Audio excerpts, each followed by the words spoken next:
నేను పర్సనల్గా బాధ్యత తీసుకుంటాం.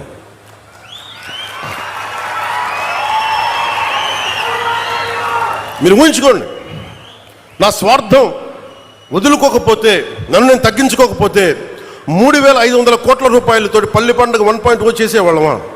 తద్వారా 4,007 కిలోమీటర్ల సిసి రోడ్లు వేయగలిగే వాళ్ళమా? నేనే కనుక నా స్వార్థం కోసం ఆలోచించి తగ్గించకుండా ఉంటే 1,00,000 ఫామ్ పాండ్స్ కట్టేవాళ్ళమా? నేనే కనుక తగ్గకుండా ఉంటే 22,500 మినీ గోకులాలు కట్టేవాళ్ళమా? నేనే కనుక తగ్గకుండా ఉంటే 10,000 ఎకరాలు ఉద్యానవనాలు పంటలు పండేయా?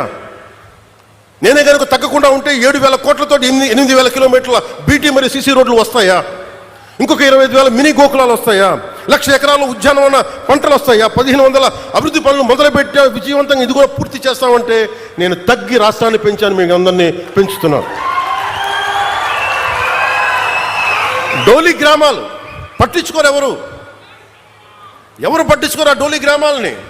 నేను వెళ్ళాను తాండాల్లోకి, నేను అందరికి యాక్టర్లా కనిపించవచ్చు, సినిమాలో డాన్సులు చేయొచ్చు, నా పని అది, నా వృత్తి అది. కానీ ఎందుకు చేస్తా ఉంటారే, మన మనిషి కష్టాల్లో ఉంటే ఇదే తాండాలో నేను తిరిగాను, ఇదే తాండాలు చూశాను, ఆదిలాబాద్ గోండు తాండాలు తిరిగాను.